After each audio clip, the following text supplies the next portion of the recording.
ప్రధాన కార్యదర్శి అయిన శ్రీనివాస గారికి, పంచాయత్ సర్పంచ్ గారికి, మన మరూరు పంచాయతీకి ఇచ్చేసిన మన తెలుగుదేశం నాయకులకు, కార్యకర్తలకు, చాపట్ల గ్రామస్తులకు, మా మహిళా సోదరీమణులకు, మండలం నాయకులకు, అదేవిధంగా పత్రికా విలేకరులకు, పోలీస్ సిబ్బందికి, ముఖ్యంగా ఎల్లారాయణ చిన్నార గారికి, మురళి గారికి, చెన్నయ్య గారికి, ఇక్కడికి ఇచ్చేసిన మన తెలుగుదేశం కుటుంబ సభ్యులందరికీ కూడా పేరు పేరున కూడా నమస్కారాలు కూడా తెలియజేస్తున్నాం. ఏమ్మా రోడ్ వేసింది సంతోషంగా ఉన్నారా? ఏ ములుకు పలకల సంతోషం ఎక్కువై మాట రాలేదా? ఇప్పుడే నేను వేదిక మీద వచ్చినప్పుడు నరసింహులు అన్నగారు ఇక్కడే ఉన్నారు. అన్న బొకే ఇచ్చి అమ్మ మా ఊరికి రోడ్డు వేయించారు, చాలా సంతోషంగా ఉంది. అదే కాకుండా రోడ్డు కూడా చాలా బాగా క్వాలిటీగా వేసేదే కాకుండా డబుల్ రోడ్డు ఏ విధంగా టౌన్ లో ఏ విధంగా ఉంటుందో హైవేలో అంత బాగా మా గ్రామానికి రోడ్డు వేయించారు. మా భూములు కూడా ఈ రోజు విలువ పెరిగేటట్లు చేసిన ఘనత అది మీకే దక్కుతుందమ్మా అని ఇప్పుడే అన్నగారు కూడా చెప్పిన విషయం మీకు గుర్తు చేస్తున్నాం. ఆ రకంగా నేను కూడా నడుచుకుంటూ వస్తుంటే మా మహిళలు అన్నారు, అక్క మా అమ్మోళ్ళు ఎప్పుడైనా పుట్టింటి వాళ్ళు ఇంటికి రమ్మంటే రోడ్డు బాగాలేదమ్మా, చాలా టైం పడుతుంది, రాలేకపోతున్నాం అన్నారు. ఈ రోజు మా అమ్మలు కూడా చాలా సంతోషపడుతున్నారక్క, మీకు కూడా చెప్పమన్నారని మా మహిళా సోదరులు కూడా చెప్పిన విషయం ఇక్కడుండే మా సోదరులు కూడా తెలియజేస్తున్నాం. మీరైతే బైకులో పోతారు, వెనక కూర్చున్నప్పుడు మాత్రం చాలా ఇబ్బందికరంగా ఉంటుంది. ఈ రోజు అట్లా కాకుండా చాలా బాగా బైకులో కూడా మా కథలు లేకోకుండా వెహికల్లో కూడా మేము పోతామక్క అని చాలా సంతోషంగా ఈ రోజు మన చాపట్ల గ్రామస్తులు కూడా చెప్పిన విషయం మనం అందరూ కూడా గుర్తించాలి. నిన్నటి దినమే నాగసముద్రం రోడ్డు వేస్తే ఆ గ్రామంలో కూడా ఇదే విధంగా ఎంతో సంతోషంగా ఉత్సాహంగా ఒక పండుగ వాతావరణం లాగా మన నాగసముద్రంలో కూడా చేశారు. అదే పాటలోనే ఈ రోజు మన చాపట్లలో చాలా సంతోషంగా ఒక పండుగ వాతావరణం లాగా నాకైతే ఎంతో సంతోషం. ఫస్ట్ టైం నేను ఈ గ్రామానికి వచ్చినప్పుడు ఎప్పుడూ లేని సంతోషం ఈ రోజు కూడా నాకు కలిగింది. పూల వర్షం కురిపిస్తూ, టపాకాయలు పేరుస్తూ, డ్రమ్స్ కొట్టుకుంటూ నన్ను ఆహ్వానించిన మా ప్రతి ఒక్కరికి చాపట్ల గ్రామస్తులందరికీ కూడా పేరు పేరు నమస్కారాలు. ఎందుకంటే ఇది చిన్న గ్రామమైనా చాలా బాగా దాదాపు 133 మెజార్టీ ఇచ్చిన గ్రామం మన చాపట్ల గ్రామం అని కూడా చెప్పుకోవచ్చు. ఆ రోజు ఎలక్షన్ వచ్చినప్పుడు ఓటు ఎవరు జరుగుతోంది, చాలా బిజీగా ఉన్నారు, మీరు ఇబ్బంది పడతాను, నేను ఒక్క మాట వెళ్ళిపోతానంటే బంధువులు కూడా వస్తారు లెక్క, మీరు ఉండాలా, మీరు మాట్లాడాలా, మెల్ల మీరు గెలుస్తారు, గెలిచినాక రోడ్డేసే మా గ్రామానికి రావాలక్క అని మీరు కూడా నాకు ఆశీర్వించి పంపించిన గ్రామం మన చాపట్ల గ్రామం అని కూడా చెప్తున్నాం. మీకు మాట ఇచ్చాం, మాట నిలబెట్టుకునే కుటుంబం ఒక పరిటాల కుటుంబం అని ప్రత్యేకంగా మీకు అందరికీ కూడా తెలియజేస్తున్నాం. ఆ రోజు మాట ఇచ్చా, ఇదే కొత్త మేము నిలబడ్డాం, ఇదే వెహికల్ మేము నిలబడి తప్పకుండా నేను గెలుస్తా, గెలిచిన తర్వాత మీకు రోడ్డు ఏపించి మీ గ్రామానికి వస్తానని ఆ రోజు మాట ఇచ్చా.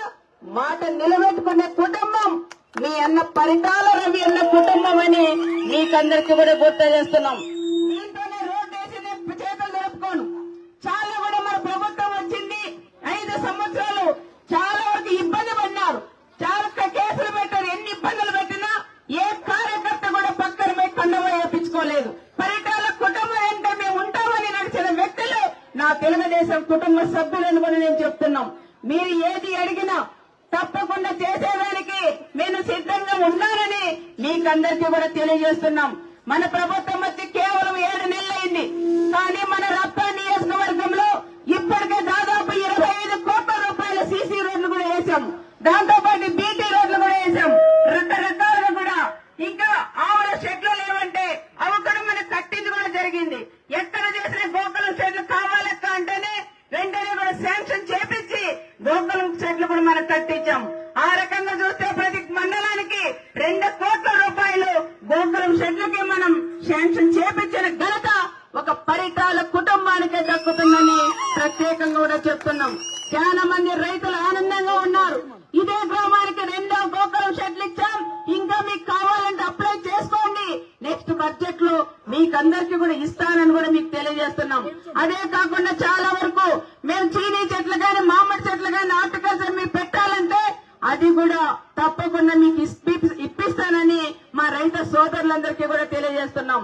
ఇంకా పెన్షన్ వస్తే మన ప్రభుత్వం వచ్చిన తర్వాత కేవలం 3,000 ఉండింది, 4,000 రూపాయలు కూడా పెన్షన్ చేశాం.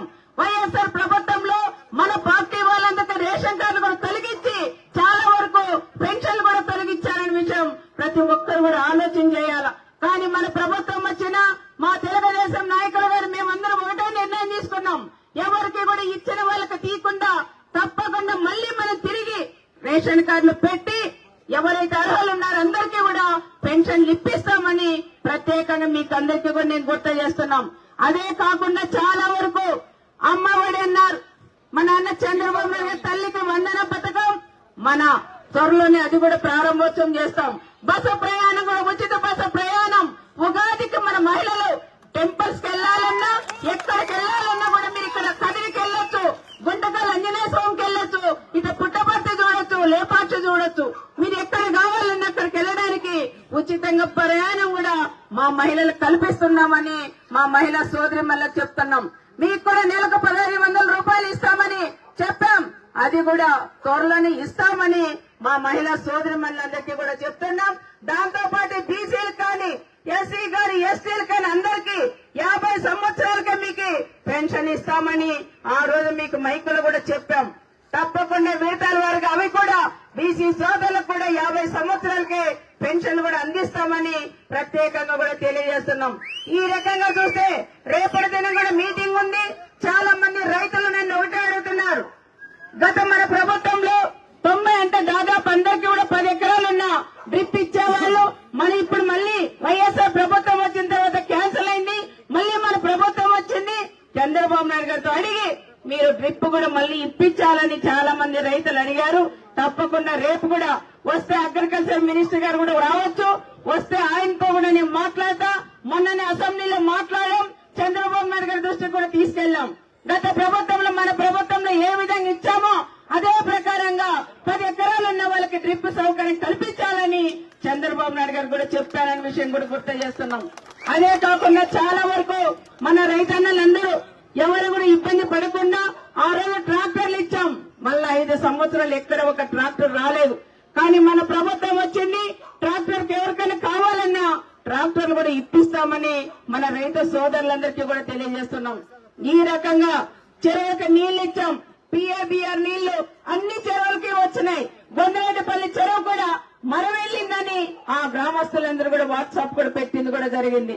రైతులకు ఎవరు ఇబ్బంది పడుకోకుండా అక్కడ తాగడానికి కానీ నీళ్లు డ్రింకింగ్ వాటర్ గాని అదేవిధంగా చెరువులకు నీళ్లిచ్చి రైతాంగం కాపాడే కుటుంబం ఒక పరిటాల కుటుంబం అని మీకందరికీ కూడా నేను పేరున కూడా తెలియజేస్తున్నాం.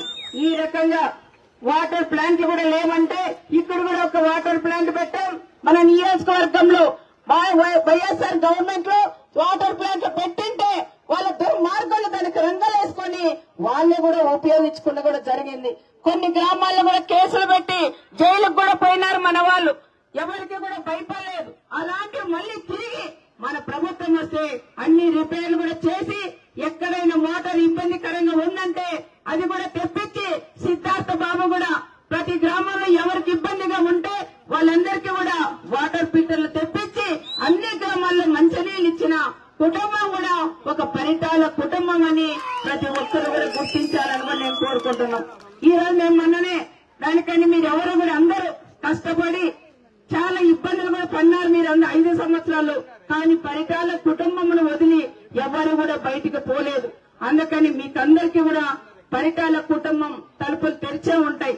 పని మీరు అడగంగానే వెంటనే జరగకపోయినా తప్పకుండా మళ్ళీ మీరు అక్క ఇది చేయలేదు కదని ఇంట్లో కూర్చోకోకుండా తిరిగి వచ్చి అక్కతో కొట్లాడి మీరు పని చేపించుకొని పోవాలని ప్రత్యేకంగా మీకందరికీ కూడా తెలియజేస్తున్నాం.